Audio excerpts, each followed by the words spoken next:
We back at it. I feel like Jon Snow from Game of Thrones right now, y'all.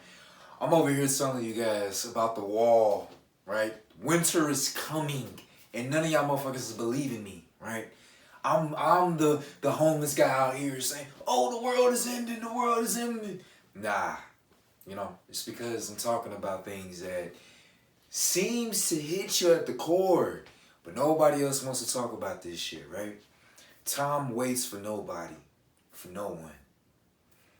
This is part of the reason why some of you may think, oh, I'm just body shaming people. Oh, I'm just out here talking shit. I'm sad. I'm miserable. And I guess, there are things that comes with that. The things that if you were to face this shit and if you were to just see it strip life down to its bare necessities and bare meaning of what is stopping you from being nihilistic? Nihilism is what's the purpose of living, right? So you extend your life as long as possible. I don't have an issue. I do have an issue with people that are overweight and obese and don't know how to take care of their body. I do have an issue with that. You know why? Because it's too close to the end. Okay? The end being death.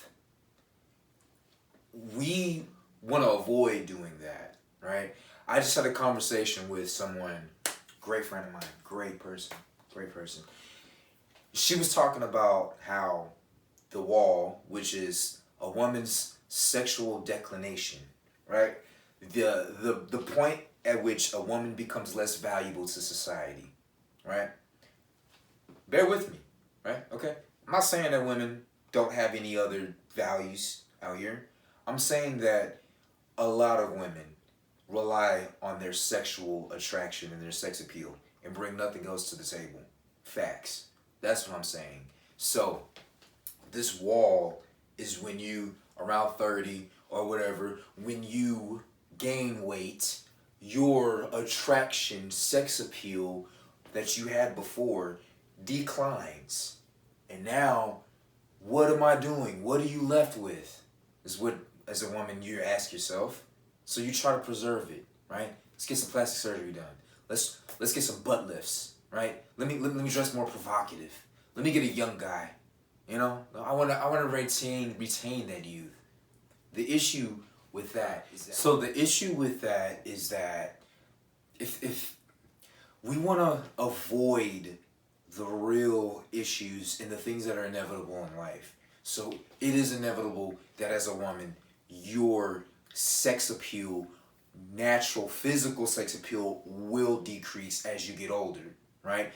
Now, the issue is that if this is all that you're basing your own value and the only utility that you're bringing to the table, if that's the only thing that you're holding your weight and your value on, is how men are drawn and attracted to you and stuff like that, yeah, I would be worried about the wall too, right? The same way death is around the corner.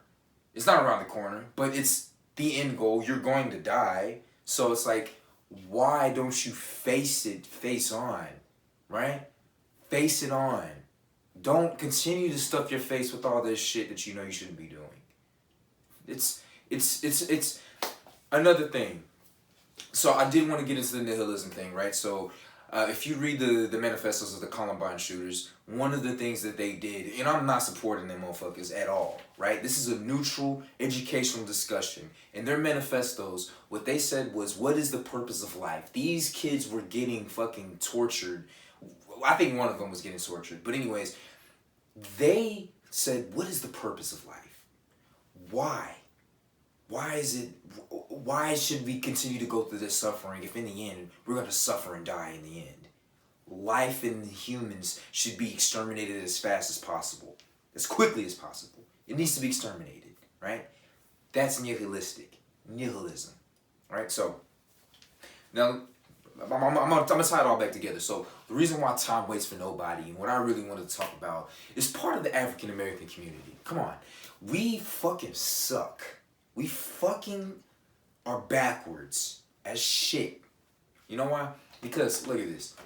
The people that are actually trying to better themselves. First off, let me get a story real quick. So I was talking to this Cameroonian chick, and a lot of thing about Africans is that they're very united, right? They're all types of Africans have a clique, a community. Nigerians, Cameroonians, Zimbabweans, Sierra Leoneans, and stuff like that. They all in a collective, and they all help each other out, and they do shit, right? They invest in land and shit, right? They talk to each other about shit. We don't do that in African American community. You know why? Because we fucking hate each other, right? And then we want to be like, oh, it's because this and that. We just no. The fact is our values. I think it really goes